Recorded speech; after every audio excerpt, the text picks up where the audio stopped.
afternoon, good evening, everyone. Welcome to another episode of GP Podcast. This is our official third podcast, and today I'm joined by Sashank, my good old friend, and we are going to be the only two people who are going to be on the show today because a lot of our members are actually busy racing. The vlog guys are out there in Bangalore racing right now, and we wish we could be there, but no, we cannot. Um, Getting back to the main event, which is the MotoGP in Portimao, which just happened. What a thrilling weekend. Now, Shashank, Yeah, what did you think yeah, of it, man? absolutely fantabulous. I mean, I was taken aback by the way Mark Marquez. It was we were very hopeful about it, and then the entire weekend we've been talking about it. Like Marquez will perform, will perform. We saw that momentum coming up. We saw him build up his strength and get back to his physical form. And yeah, he did perform like that. He actually performed better than was expected from him because his bike was Yeah, the I worst didn't performing. expect him Yeah. that much. It was. Because I think he was the only Honda guy in the top 15, I believe, if I'm not wrong. I don't think there was another guy in the, like, Rins Taka was Rins was 15th. there, but Rins was on He was on the, 13th. yeah, yeah, 13th. Yeah, There was no other Honda guy there. So no, no Honda. hats off to him, man, because I was watching the qualifying. Yeah, Q1, uh-huh. he came out first, and then Yes, Q2, which was the hardest one, and the second last, it was the last lap after last the lap. flag had gone checkered, and he just pulled that 137, I think, point two something. Yes, It was amazing, and I was so happy sure.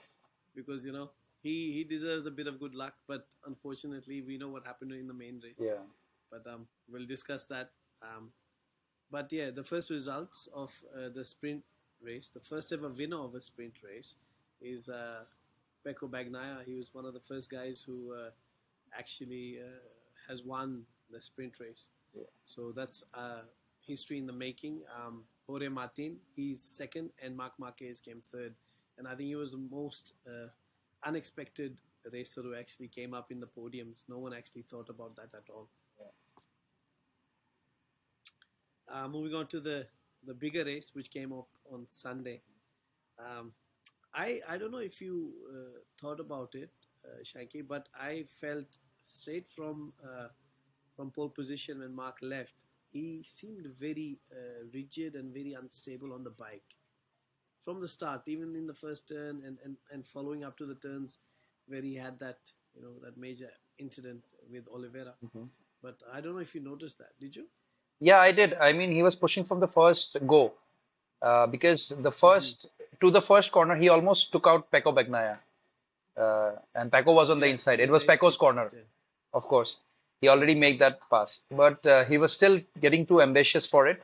But the pressure builds up. I mean, this is MotoGP after all, and Mark is one of like the highest anticipated riders, and everyone's willing for him to perform and outperform a lot of other guys because he's kind of a Yeah, a lot of. legend and he falls in that God group, so to be called. Yeah, so that was the mental stress that was upon him, and it was very visible because he had a lot of close calls with a lot of other riders as well, and finally it ended up not being so good on one of the turns. Yeah, I mean the whole incident to me, I was really shocked because I'm thinking, why is he not braking? Why is he not braking? He's gone into the first guy. I thought still he could avoid it, maybe go wide and he'll lose some places and come back on the track, and then he rammed straight into Oliveira. But he was a bit puzzled even after the race. His interview, he felt very shocked at what had happened, and he obviously he got a penalty. Um, I don't know if everyone agrees with it, but yeah, he deserved it, no Yes, doubt. And he even said he deserved it. And that's something he's got to take, and I'm sure he's going to bounce back stronger than ever. yes, that's true. I mean, talking about Marc Marquez, he's in a midlife crisis kind of a state. So the stakes are quite, Sorry, sorry. he's in a midlife crisis kind of a stage because physically he's not at his 100% anymore like he used to be before. And then secondly, his bike doesn't perform as it used to before. The other bikes have gotten quite more competitive, and Marc Marquez, he's just stuck up somewhere. So we need a lot of work, Mm-hmm. a lot more work from Honda to make him more competitive. Now, someone I really wanted to talk about was Jack Miller. Do you remember when I told you I don't know if Jack has Yes, made a good move to come yes, to yes, KTM, but yes. man, that bike was even quick on a straight line. Yeah. Thriller after all. Thriller Miller. He showed what he's capable of, finally. He's an Aussie. Yeah. Yes, But I still yes, but think I'm he, happy for him. I'm really happy because yeah, go on. yeah, I still think that he goes a little more impatient when he's fighting with others because he does a lot of mistakes, especially running wide into turns and sometimes going too deep. That is not expected of a MotoGP rider, especially the one who wants to win races. And he has to be a little more calmer. The kind of calmness that we see in Pecco Bagnaia, the kind of calmness Yeah, we see in Maverick Vinales. We saw this for the first time in Maverick Vinales, how calm he was. And when he saw he couldn't overtake Bagnaia, he just backed out of it. He took his own points home, yeah, and he was happy with yeah. 20 beautiful points, and he can carry on this fight to the next round now. He did, but I still to credit goes to Miller Yes. because it's a brand new bike he's hopping on, Yeah. and he's only done two tests on that, and he finished, I believe, fifth or sixth, and I was surprised. He was leading at one stage for a lap or so. He was right at the front, but I think his tires weren't keeping up with him, and he's getting used to the bike. He's gonna know exactly what the potential is of that bike. Yeah. But to see that and also to see Maverick on the podium, I think finally it's got to be a justice after the whole Yamaha debacle 2 years ago. Hmm. And he took a big gamble going up to Aprilia. And yeah, so it was a good race. It was just all out Yeah. great. I think 45 minutes of you couldn't take your eyes off the thing. But when Marquez fell, and that was it. I lost interest. I know it's very biased of me, but and he comes into the conversation all the time. But he's one of the main reasons I started watching MotoGP and Rossi, of course. But I started watching MotoGP very late, Yeah. so I wasn't really into it, and I wasn't really into racing. So when I did, Marquez was at his peak, and he was a joy to watch, Yeah. and he still is. But I think his style has changed. Do you think that? Yeah, this happens especially when you have had so many injuries. You really are more careful a bit, especially with the crashing part. And he has had a series of very bad injuries in the past. So even his braking is not up to the mark as it used to be because Marquez used to be the last guy to be braking slow. And this time he's going so lenient into corners. And if you see his onboards, you see the rake angle so steep on his bike. Now, Marquez wasn't the guy who would use such steep rake angles on the bike. So his forks are almost taken out a little bit. You can see this much of protrusion on his forks. I mean, this is not something that Marquez usually does. Unless, of course, you want the bike to turn in very quick because you don't want to break in that deep. So, I mean, it's Mm-hmm. not Marquez's style, but yeah, that's how he's adapting himself to riding now. Yeah, I think that bike is demanding him to do that, don't you? Yes, yes. Just from the look of the bike, you can always tell what it's going to be good at. Is it going to be a good drag bike in the straight line, or is it going to be, by the dimensions, is going to turn quicker? Is the wheelbase too long for, for a curvy track? So you could tell that, but I think his body position even is different. I've been noticing that, Yeah, which other riders like Miller's on the KTM still looks the same. yeah, He's changed the bike. He might have had to change his riding style a little bit to adjust to that bike, but he still looks like the same Miller. By yeah. when you see a rider from afar where you can't see the colors, by the body position you can actually tell which rider it is. Usually, So, I mean that's how I scale it. So I did think he's changed a bit. yeah. So which is amazing. But moving on to something amazing, Pecco looks very calm and composed, Yes.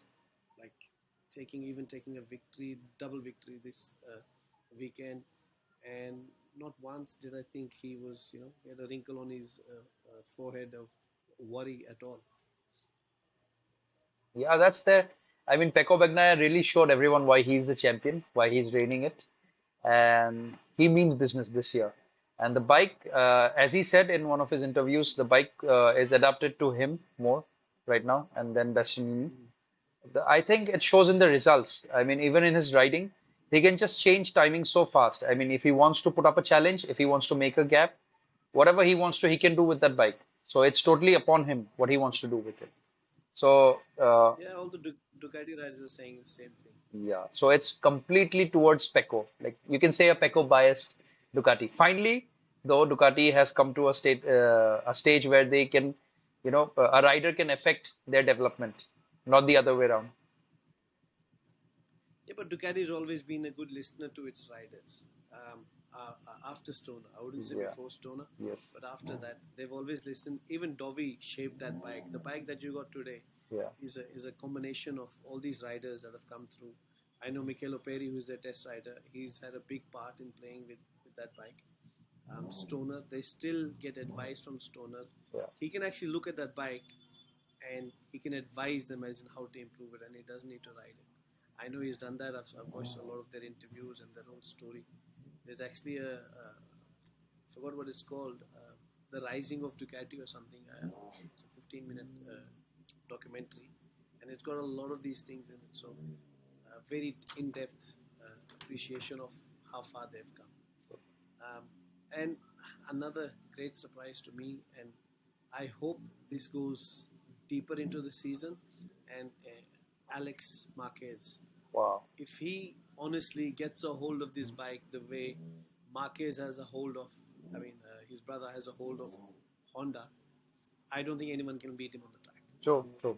He'll need a little more time to mature though, because Alex Marquez comes down from a Honda, and then Ducati is a very new bike for him. But even in the test, he was doing good, and even in FP1, FP2, he was pretty good. And finally, in the race, it showed. But then Zarco has a lot of time with the Ducati, so he knows how to plan his move. So in the main race, Zarco overtook him and took the fourth place. But I still think one or two more races and a little more development sessions, and Alex Marquez will be challenging the top five all the time. I think he'll be challenging the top three. Honestly, Yeah. after these 2 weekends of Argentina and the American GP, I reckon he's going to be in the podium contention every week. Yes. Because he has said in many of his interviews that he feels confident. He looks confident. You can tell when a rider is down, when the bike is not responding, he's not getting the results. He came ninth in his first race on a totally new bike. Sure. Ducati, which every rider, go 5 years back, they never wanted a piece of it. They didn't want to hear anything. Yes. So I personally think that he's someone to watch out for, and Yeah. I think he's going to carry on the Marquez flag after this. Uh-huh. And it might be the decline of Mark and the rise of his brother. Sure. And wouldn't that be a story for everyone? And Most that definitely. Marquez's name is going to be keep haunting all the Rossi fans. Dada won't like this very much. I know. Dada was messaging me while the race was happening, and we had a bit of Yeah. talking about it. But hey, I wasn't around throughout the whole Rossi facade. Mhm. I never was into watching MotoGP, so I can't comment on that. But I can understand. Like if someone did that to maybe Marquez today, I might not like that person after Yeah. many years. So Sure. it's understandable. Sure. Sure. Now the next race, this is gonna happen. This thing I find very disturbing in a way, because it's happening across Moto 3, Moto 2, and MotoGP. Mhm. We have four less riders this weekend in MotoGP. Yes. We have four less riders in Moto 2. We have three less riders in Moto 3. This is because there were so many injuries on this weekend. I don't remember another weekend like this. Mhm. So this usually happens towards the later stages or towards the finals when riders push so much and they're at their absolute best and giving it all. But now the competition has gotten so high, and some people they have shown that even rookies can perform well and outperform the legends and the guys, sitting on the top. So this shows in the performance now. Everybody is just at their absolute best, and they're giving it their all. Be it Moto 3, 2, or GP. And 10 years back, this was a little different because the riders were all they came from very different backgrounds. They used to be riders coming in from World Superbike. They used to be riders coming in from ASBK or MS, sorry, what was the name of that British thing? British Superbike, BSB, BSB. British Superbike, Yeah. So they, BSB. yeah, it used to be a mixed grid, but now they're all, you can say, protege of the Red Bull Rookie Cup Series. So these guys, I mean, they are bred racers from very young. They come, they win the Red Bull. They are, but you know, this year marks 12 years of Red Bull Rookie Cup. Uh-huh. This is the 12th anniversary of that whole. No, no, I think it's 23. Yeah. Is it I'm not 23 sure. years or 12, something like that. Yeah. I was actually watching something because my son's aspiration is that Uh-huh. that's what he wants to go towards. Um, but I think one of the main causes for all these injuries and so much competition and your elbows to your head and shoulders and crashing, I think it has got the stigma of the sprint races. Yeah. Now, when they did the sprint race, it was a first for everyone, Hmm. and it's just 12 laps, bang, bang, bang, full gas every lap. Don't worry about the tires, don't worry about the fuel or the fuel load or whatever it is. And when we saw the start of the first MotoGP full race on the Sunday, it felt like another sprint race. Yeah. So already they have it in their minds that if we miss one weekend or we crash in one of the races, there's like shitloads of points they're gonna lose. Yeah. Like Marquez is out for the next race because of his penalties, right? Yeah. Or the other three riders who had injuries, they're gonna miss the next races. So that's potentially 37 points in the one weekend that they're gonna lose. Yeah. Pecco's already 37 points up. He's won both races, so he's already in the lead. So basically, Marquez minus the 37 and then minus another 37, or even Oliveira. So they're like 2 weekends behind in even trying to get to the championship. Yeah. So I don't know if you got that idea or you got that assumption, but I do that these races, the sprint races, they're fun for the audience. I don't know the toll it's going to take on our riders. Yeah, that's true. That's true. They're gonna have a little bit more pressure now. But then this pressure has always been there in the World Superbike Series. They always had that Super Bowl race Yes, after all. yeah, WSBK does. Yeah. So now this comes down to the MotoGP grid as well.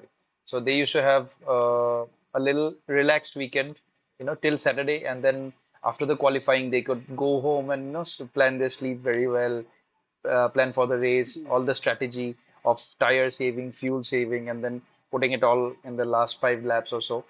But now they don't have that anymore. They have to go bam, bam, bam, full performance, even on Saturday. And it's a very good treat for our eyes as well, because even on Saturday, we get to see a full action-packed week. Yes, yes, Yeah. yes, yes. But when we did the JK Cup race, and Uh-huh. you've done more than I have, Yeah. um, we have the similar format. We have race one and race two before FP1 and FP4, and I think it's a good build up to the Sunday race. Although we have very minimal laps, we have 7 to 8 laps Eight per laps, race. yes. Um, 8 laps, but it was it's a different feeling on the main race to the first race, don't you think?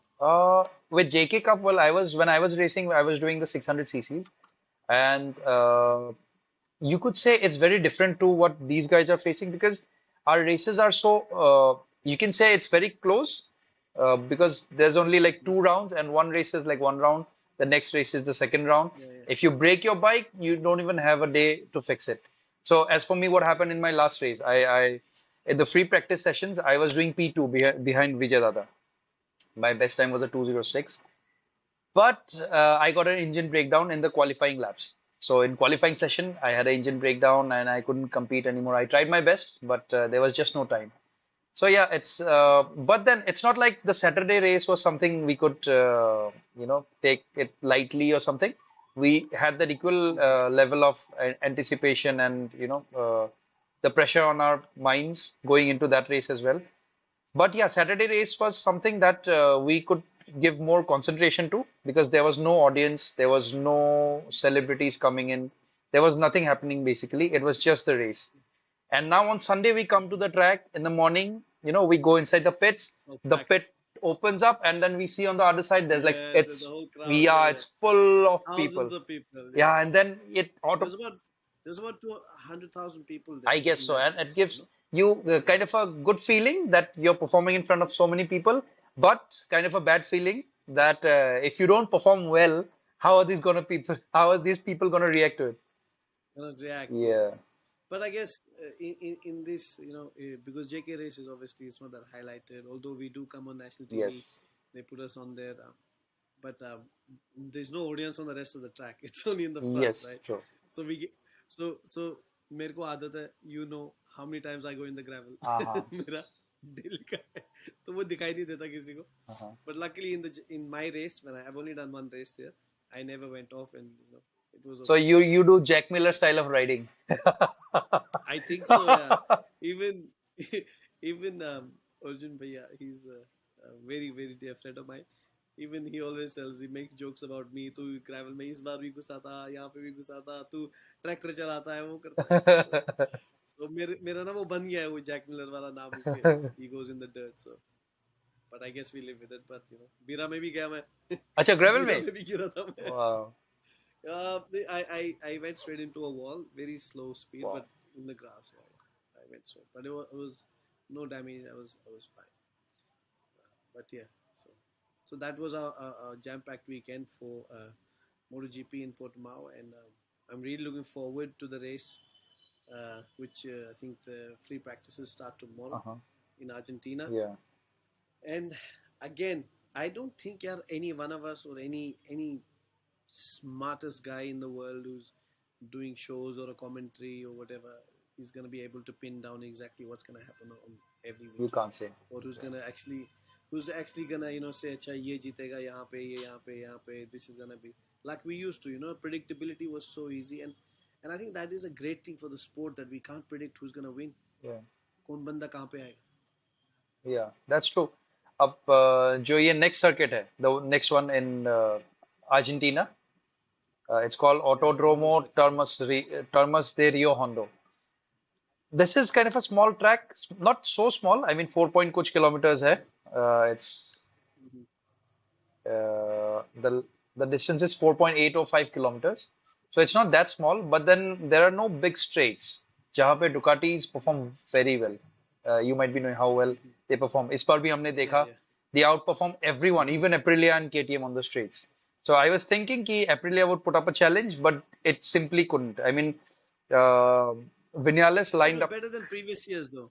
Better than previous years, though. a I little, a little. before, like, yeah, But a two little bit. years back, I could see KTM overtake Ducatis on the straight at some places. Binder was there, and he could put up a challenge to the Ducatis. Not anymore. I mean, now they're running away even from the KTM. And I feel so bad for Fabio Quartararo. He's just a sitting duck. He can do nothing but just watch the race, collect some points, whatever he gets, go back home to Lynn Jarvis, and keep praying that he has a better bike maybe in the next round or so. He's also up for contract next year. Yeah. Guess they're all coming down to Because Ducati. now, no, I mean, yeah, Aprilia is doing, like, Aprilia, KTM, Uh-huh. they're there. You Yes. got a good rider. Mhm. The only reason Honda, Mark Marquez was there is because Mark Marquez was riding it. Otherwise, nobody will. But then I don't think they have increased. Like other manufacturers are going higher and higher. But if you're gonna stay stagnant, all the Japanese manufacturers, I believe, even on the street bikes, very well, like Yamaha, there's been Yes. no changes to the Yamaha R1. No. Mhm. Like the R6 has gone to an R7, which is a less Yes. powered bike. You're going from 136 bhp stock, which the R6 used to be, to 97 or 98 stock. I Yeah. understand emission rules and everything, but when they, like, same emission rules apply for the V4, it applies for the RSV4, it applies for all the Italian manufacturers, but they seem to be, you know, spending the money where it matters, and uh, it's showing on the racetracks. Inevitably, it's gonna actually show in the market कि bike बिकेंगी. Sure. तभी तो बिकती हैं यार. देखो, it matters what we see on MotoGP, and then later we see the same technology. पहले जब winglets आते थे, Uh-huh. winglets हम इस जमाने में नहीं देखे थे, and I believe Ducati V4 was the first bike Yes. that came out with the winglets, because it had adopted it 2 years ago on MotoGP bikes. Mhm. So मैंने वो transition बहुत बार देखा हुआ है, and Yamaha, Honda, and Suzuki is non-existent anymore. Even they didn't spend any money on development. So Yeah. I personally think the Japanese manufacturers are actually on a decline. I don't think they're gonna improve, and that's why I'm very sure that Marquez is gonna be his last year with Honda. I believe. Yeah. I mean, Honda has given its swing arm development, I guess, to Kalex or chassis. I'm not sure. Yeah, Calyx. Yeah, Calyx. Did they give their No, it's a swing arm? swing arm. Swing arm, yeah. So Swing I arm. don't know Swing arm. if that makes that much of a difference, but it might. I mean, थोड़ा handling अच्छा हो जाएगा, but then it won't make up for the power difference, the vast power difference they have with all these other three manufacturers, KTM, uh, Ducati, and Aprilia. These three bikes make immense amount of power, and it's quite visible on the streets. वो ऐसा लगता है एक ZX TNR के पीछे आपने एक Ducati V4 छोड़ दिया या S1000RR छोड़ दिया. Oh, by the It's way, not. talking about ZX10R, I just test rode the new ZX10R. नई ZX10R मैंने ली थी ना, I just test rode it on this thing, the hills, and it's such a good bike. It was totally unexpected. Yeah. Yeah, the electronics, it works such nicely. I mean, flipping is also easy, though the wheelbase is longer. Flipping becomes easy, and I think if this goes on right, और उसका जो power band है, it wasn't that bad, and I have seen riders on BIC doing somewhere near 300 on that bike. So I think at the cost it comes at, I think हम उसको use कर सकते हैं. Yeah. I mean, it could be the next Yeah, practice bike. honestly, Shanky, I was thinking the same thing yesterday Yeah, because yeah, I love Ducatis and everything. It's all good, but yes. when it's not good on your pocket, then sometimes you have to take other avenues. और Mhm. Kawasaki का ठीक ठाक है यहाँ पे dealership system and they have dealerships and service stations and everything. So I one day maybe we if you bring your bike or anyone's bike, I want to try it on the track. I want to see how I feel. Because my partner and good friend at the cafe, Faz, he has one. He has the new shape one, and I have Mhm. ridden it only एक straight में गया था ऐसे just for a spin, but the power was there. I felt it, Yes, and it's and I know one thing: if you work on those bikes, I'm the guy who owns the ASBK Kawasaki team. So he's a head mechanic and he runs the Kawasaki team. So he's worked on my R6 in Australia, and I had deep conversations with him and stuff like that. Like they can make that bike pull up, a lot of power. Once you put on Olin's, it is irrelevant what bike it is. Like honestly, Olin से इतना फर्क पड़ता है.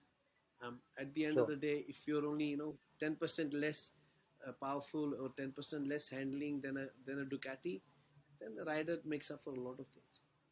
It's true. अब विजय दादा को देख लिया, उन्होंने 159 करा हुआ है ओल्ड जेन 10R पे. Old, the one, yeah, old uncle, gen. I हाँ, saw it. उस पे the electronics are not this good. I mean मेरे पास दोनों है. I have the honeycomb edition and then I have the newer one. Hmm. So I used to ride around the honeycomb edition because I thought the newer one looks very ugly. वैसा लगता था मेरे को. It's actually not bad in person. या लेकिन फिर भी मैंने इतना चलाया नहीं था उसको. अब डे बिफोर यस्टरडे Hmm. और यस्टरडे मैं उसको लेके गया and then it was such a nice bike to ride around the hills. I mean I could just Yeah, think what it could do on the on the circuits, track. but then Did you tweak the suspension? not at all. It's bone stock. The only thing Yeah, is what I feel is with these bikes, unless you're competing at a national grid for a competition, if it's a race, then you'd want the best performing bike and the best handling bike. So then you need these Ducatis and with very good tunings and suspensions and everything. Otherwise, just for practice, tyre कम चलेंगे. It's easier on the pocket. Crash हो गया तो जुगाड़ बहुत easily होता है with these Kawasaki's and stuff. बहुत. Just the exhaust is, इसका क्या है, 2 लाख रुपए में पूरा एग्जॉस्ट आ रहा है. दुकाटी के 2 लाख में 2 कैन आएंगे खाली, वो बीच वाले पाइप्स भी नहीं आएंगे. Yeah, So I mean, look, yeah, it has its ups and downs, no yes, doubt. yes. But yeah, I mean, I was personally thinking that going back to 600s. 600 makes sense, but then not on BIC because with those big straights, it's you have to be on your absolute best in all the laps. So because I come down from a 600 background, मैं 600 से 1000 पे आया हूँ. So I'm very used to braking very late, going into corners with a lot of speed, and then my exit is a little fucked up. On the thousands, I can feel that because 1000 it's all about keeping this very tight, not tight exactly, but ऐसा line रखना है ना आपको जहां से आपका exit बहुत अच्छा हो. So my exit is always not Mm-hmm. that good. I mean, I see all these fast riders. I see Deepu, I see Bhumik, I see Simran. And मैं जब देखता हूँ, if I follow them, I can enter with them and sometimes even catch up to them on the entries. But Mm-hmm. जैसे ही exit आ जाता है ना, तो they make a lot of gap. क्योंकि that is Exactly. the difference between 600 and 1000 riders, and I still need a lot more saddle time on the 1000 to make myself comfortable. Mm-hmm. 600 में the thing is you have to be in your absolute best in all your laps. Like you cannot afford to make mistakes. क्योंकि जैसे ही आप जहां से आपने mistake कर दिया, the rider in front he just makes so much of a gap कि आप उसको पकड़ नहीं सकते. So 600 में that's there. Like you cannot afford to make mistakes. But the good thing about it is that I it's easy on the pocket. Yeah, I mean, I rode an R6 in Australia, so I Yeah. probably did about 9 to 10 races. Uh-huh. There were sprint races, 10 to 12 laps on a decently good circuit. And when I was first, going on there and I was getting used to a bike because I came off a V4. I'm going to an R6, no traction, no electronics, zero bata zero, nothing. Um, I found it mixed emotions, but I found it better because I did make mistakes, like you say, wide chala gaya race mein, wide chala gaya, but it wasn't as bad as catching those people and everything because the basics still remain the same, whether you're on 1,000, whether it's 600, or whether you're on a 350 or a 400. So the basics remain the same: your exit, your entry, your mid corner, your apexes, your trail braking, everything. But your lines change a little bit. Yes. So the lines that you were taking for the 600, you were not going to take for the 1,000. And same with 300. 300 may totally, like a 400cc bike, the lines are totally different. Like in the chicane, I've ridden Poncho's KTM 390. The chicanes at BIC I did. Bro, I was fourth gear, full lock accelerator through the chicanes. Full essay. And I was like, before I was like, shit, I should let it go. Aadat padi hai. Uh-huh. But no, full lock, nothing happened. I had to do it because otherwise I would have been too slow on that bike for those corners. So I don't think it would be your exit again. Saddle time and my, our exit on the 1,000. Even Deepu and Vijay told me this, that our exit depends on our entry and on the speed we carry. Mm-hmm. The, Dilip and Bhumik have both come up to me and said, Imtiaz, you break deeper than us. You accelerate out of the corners exactly at the same time as we do and as hard as we do. You gas it. But your entry speed is slow. That is when I have to do certain drills to do that. And I've done it on ovales, and I've tried to increase my speed on the mid corner, and sometimes just gear down and turn in. And I said, see what happens. Yeah. And that helped me. But अभी मैं BIC पे गया नहीं हूँ, परसों track day है, but right now I'm fasting, so I can't go.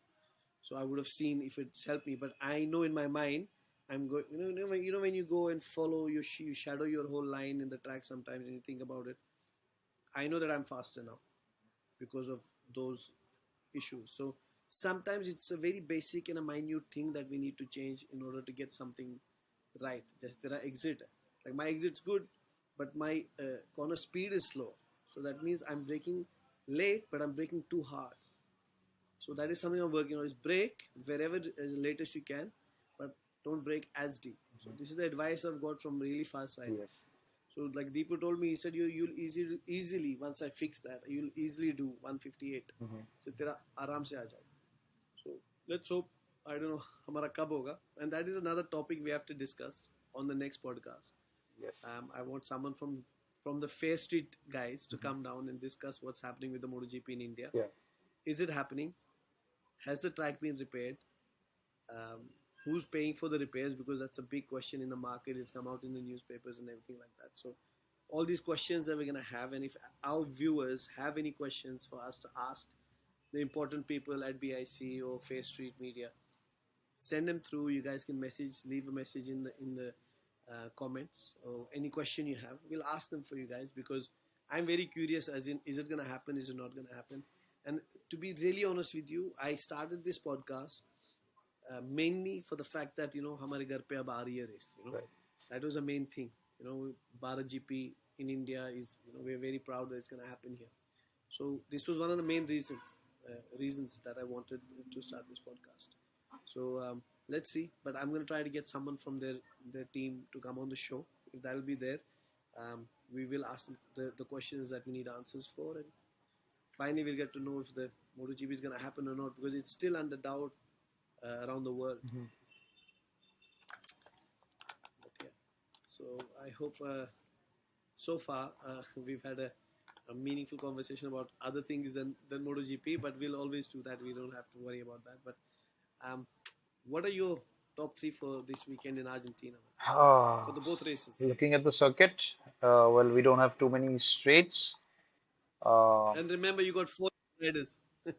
yeah, for less riders. So I would assume, I mean, Bagnaia will definitely be in the top three if it doesn't crash out, of course. Mm-hmm, And then we can count in Jorge Martin. mm-hmm. And there are actually two more riders for the third place.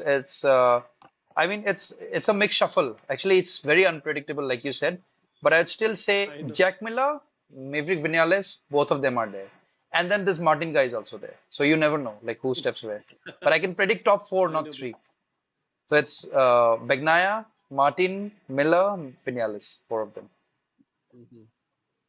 I think on this track, Miller will win it. Yeah, I'm very confident because he's good on a good track. yeah, That's what I've noticed. He's good on a good track, and a track which is more technically supportive for as a rider input.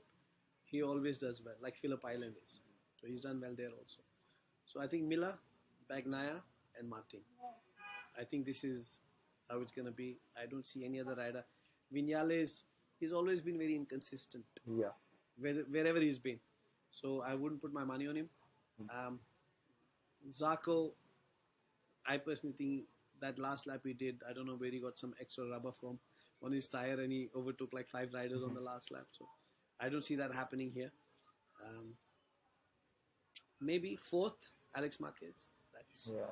my prediction. So let's see what happens then. It should be an interesting race. Yeah, No accidents. I hope no one gets yeah. injured, and I'll be more looking forward to the America's race when Marquez is back. Yeah, yeah, yeah. True, true, true, true. Yeah, Good. I mean he's entertainment, man. Yeah, See, you that's have to true. accept that he's And especially entertainment. Circuit of the Americas and Mark Marquez, they're like one team. Yeah, because you know what they've done is because he's gonna miss the next race because of his injury. Mhm. He's got a double long lap penalty. So legally, under the FIM rules, you cannot change a sanction that you put on a particular rider for a particular track. Yeah, You cannot change it. Now they put out the penalty that he's going to do two long laps in Argentina. After the long laps decision came through, Marquez found out he's got a fracture, he got a plaster. He found out he cannot race in the next race. Okay, TK. Then FIM, what they did is they changed the decision because they got questioned. It says Argentina, so they changed it to any other. The next race he competes in. So under the law of FIM, you cannot change that yeah, because you've given it to a rider for a particular track. yeah, So whether it's fair or unfair, मुझे नहीं पता. But why they don't want to take the double long lap penalty on Marquez for that, because they know Marquez is gonna win. yeah. If he doesn't get the double long lap, he'll win. I know he will. Like he's in Saxon Ring, same thing in Americas. So I don't think they'll get away with it. I think it'll be shunned down. But if it does, then Dada's gonna give me a call. But it should be good. Yeah. Yeah. And I'm really looking forward to race with you as well. Uh, in the Flock 2.0, I guess, which is coming up. Yeah. Hopefully, I mean, Vijay and Dilip are there right now. Yeah. They were just testing the track, and they've sent a couple of bikes there. Mhm.